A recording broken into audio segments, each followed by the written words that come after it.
Hello दोस्तों, कैसे हो? मैं हूं आपका दोस्त रोहित बालियान। उम्मीद है आप सब अच्छे होंगे। यदि आप पहली बार हमारा यूट्यूब चैनल देख रहे हो तो एक मैं आपको बता दूं, जीरो टू हीरो एक प्लेलिस्ट है जिसमें हमने सारी शेयर मार्केट के बारे में जितने भी थ्योरेटिकल क्लासेस है वो हमने रखी हुई है। ठीक है।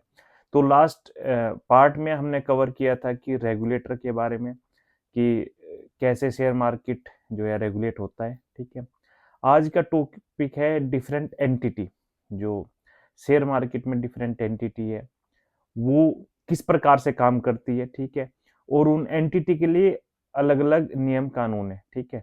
एक कानूनी ढांचा में, एक यदि आप सेबी में की वेबसाइट में जाओगे तो कानून ढांचा सेक्शन में वो सब डिफरेंट डिफरेंट एंटिटी के लिए उन पे कौन रूल रेगुलेशन काम करते हैं, ठीक है, वो सारे मिल जाएंगे आपको। ठीक है। तो आज सबसे पहले हम जिस एंटिटी की बात कर रहे हैं वो है सबसे पहले ब्रोकर। ठीक है। ब्रोकर या सब ब्रोकर भी है। ठीक है। जो भी हम, जैसे हमें पता है कि हम यदि शेयर खरीदते हैं बेचते हैं, वो एक ब्रोकर के थ्रू ही हम शेयर जो है खरीदते और बेचते हैं। ठीक है। सब ब्रोकर एक एजेंट की तरह काम करता है ब्रोकर के लिए। ठीक है। तो बहुत सारे मीन्स ब्रोकर है, बहुत सारे सब ब्रोकर है, आपने नाम भी सुना होगा। ठीक है। लाइक जरोदा हो गया, ठीक है, शेर खां हो गया, बहुत सारी मीन्स ब्रोकिंग कंपनी है। ठीक है। अब दूसरी एंटिटी जो जो है वो है पीएमएस, पोर्टफोलियो मैनेजमेंट सर्विस, ये होती है। ठीक है। ये बेसिकली म्यूचुअल फंड की तरह ही है। इसमें म्यूचुअल फंड में भी आपका एक पोर्टफोलियो मैनेज करता है। ठीक है। लेकिन इसमें कंडीशन है, कम से कम जो अमाउंट होना चाहिए आपका वो 50 लाख होना चाहिए। ठीक है, आज की डेट में। म्यूचुअल फंड, यदि आप म्यूचुअल फंड किसी कंपनी के थ्रू करते हो अपना, उसमें ऐसी पैसे की कोई लिमिट नहीं है कि भाई आपको इतना अमाउंट रखना है या मीन्स ये नहीं। लेकिन यदि आप पीएमएस सर्विस चाहते हो, ठीक है, तो उसमें अमाउंट मिनिमम जो है 50 लाख है। ठीक है। एसेट मैनेजमेंट कंपनी, ठीक है, जो आपने म्यूचुअल फंड वगैरह सुना होगा, जो म्यूचुअल फंड स्कीम लाती है वो सब एएमसी कंपनी है। ठीक है। बेसिकली जो आम लोगों का ये एक अकाउंट खोल के रखती है एएमसी कंपनी अपना। ठीक है। और जितने भी निवेशक हैं, जो भी आम आदमी है, वो आ, उसमें निवेश करते हैं। ठीक है। वो उस अकाउंट से ही एएमसी कंपनी शेयर बाजार में डिफरेंट कंपनियों में निवेश करती है। ठीक है। और वहाँ से मीन्स पैसा जनरेट करती है अपने निवेशकों के लिए। इसके बदले एक फंड चार्ज भी कंपनी जो है, जो बंदे निवेशित है उस एएमसी कंपनी में, उस पे जो है लगाती है। जनरली 2-2.5% टाइप का वो फंड मैनेजर चार्ज होता है। ठीक है। बहुत सारी एएमसी है, लाइक एचडीएफसी एएमसी। ठीक है।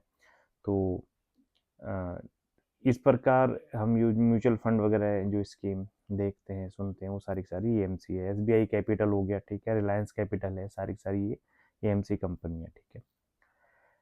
नेक्स्ट जो एंटिटी है जिसके बारे में हम जिक्र करेंगे वो है मर्चेंट बैंकर। ठीक है। मर्चेंट बैंकर का जो मेन काम है वो है, यदि कोई कंपनी अपना आईपीओ लाना चाह रही है, ठीक है, तो मर्चेंट बैंक की उसकी हेल्प करते हैं। ठीक है। मर्चेंट बैंक बहुत सारा काम करते हैं, जो भी प्रोसेस होता है, ठीक है, वो मर्चेंट बैंक उस कंपनी के लिए हेल्प करते हैं। ठीक है। तो बहुत सारे मर्चेंट बैंक है, जैसे कार भी एक्सिस बैंक है, ठीक है, एडवाइज कैपिटल है, ये सारे मर्चेंट बैंक है। ठीक है। नेक्स्ट जो एंटिटी है शेयर मार्केट में वो है एफआईआई, फॉरेन इंस्टीट्यूशनल इन्वेस्टर। ठीक है। ये विदेशी कंपनी है। ठीक है। ये जो है भारत में जो है बहुत मोटा पैसा जो है लगाती है। ठीक है। क्योंकि उन्हें लगता है कि भारत एक पांचवी बड़ी इकोनॉमी है। ठीक है। और इसकी कंपनियां भी जो है ग्रो करेगी। ठीक है। बहुत सारे पोटेंशियल है कंपनियों में, भारतीय कंपनियों में। इसी वजह से बहुत सारा पैसा वो जो है भारतीय कंपनियों में लगाते हैं। और यदि एफआई पैसा लगाता है तो शेयर मार्केट निश्चित तौर से बूम करता है। लेकिन यदि वो पैसा निकालना स्टार्ट कर देते हैं एफआई वाले, तो सीधी सी बात है, क्योंकि बहुत सारा पैसा एक हैवी अमाउंट में जो है इन्वेस्टमेंट करते हैं वो कंपनियां, तो जैसे ही यदि कभी वो पैसा खींचना शुरू करते हैं तो नियर मीन्स हमारे शेयर बाजार में उसका इफेक्ट देखने को मिलता है। ठीक है। नेक्स्ट है डिपोजिटरीज। डिपोजिटरी क्या होते हैं? एक्चुअली जो शेयर आप खरीदते हो, ठीक है, जिसे डीमेट अकाउंट भी कहते हैं, जो डिपॉजिटरी अकाउंट में आ जाते हैं, ठीक है। जैसे हमने पहले भी डिस्कस किया था, यदि हम अपने पैसे किसी बैंक में रख रहे हैं तो वहाँ हम सेविंग अकाउंट खुलवाते हैं। सेम वे यदि हम शेयर खरीदते हैं, ठीक है, और वो डिपॉजिटरी अकाउंट में आ जाते हैं, ठीक है। तो बेसिकली दो कंपनियां हैं इसके लिए, NSDL और CDSL, ठीक है। इनका काम बेसिकली रिपोर्टिंग करना है और सेटलमेंट करना है आपकी सिक्योरिटीज का, ठीक है। भारत में बेसिकली ये दो ही कंपनी है जो आपके शेयर की देख रेख करती है, ठीक है। नेक्स्ट जो एंटिटी है शेयर मार्केट में वो है डिवेंचर ट्रस्टीज, ठीक है। ये तकरीबन सारे बैंक है, ठीक है। जब किसी कंपनी को पैसे की रिक्वायरमेंट होती है तो डिवेंचर इशू कर सकती है, ठीक है, जिस पे वो तय ब्याज की बात करते हैं, मतलब एक इंटरेस्ट बताते हैं कि आपको जो है एक इंटरेस्ट मिलेगा। जो निवेशक होते हैं, जो इन्वेस्टर होते हैं, ये डिवेंचर खरीद सकते हैं, ठीक है। डिवेंचर ट्रस्टी ये सुनिश्चित करता है कि कंपनी ने जो ब्याज देने की बात की थी वो वक्त पे दे, जो भी उसने टाइमलाइन दी थी कि वह इतना पैसा विद इन इतना इंटरेस्ट के साथ हमें मिलेगा, तो जो है उसे देना ही है।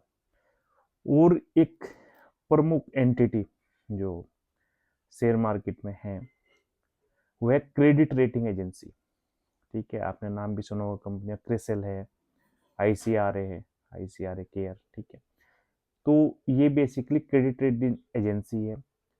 जब कोई गवर्नमेंट या कंपनी कोई लोन लेना चाहता है, ठीक है, मान लो कंपनी को लोन की रिक्वायरमेंट पड़ेगी या गवर्नमेंट चाह रही है पैसा उठाना, ठीक है, लोन लेना, तो ये जो कंपनी है, ठीक है, क्रेडिट रेटिंग एजेंसी वाली, ये चेक करती है कि गवर्नमेंट जो उठा रही है लोन या वो कंपनी जो लोन उठा रही है उसमें लोन चुकाने की क्षमता है भी या नहीं, ठीक है। तो इस प्रकार जो ये क्रेडिट रेटिंग एजेंसी है, ये एंटिटी जो है अपना काम करती है।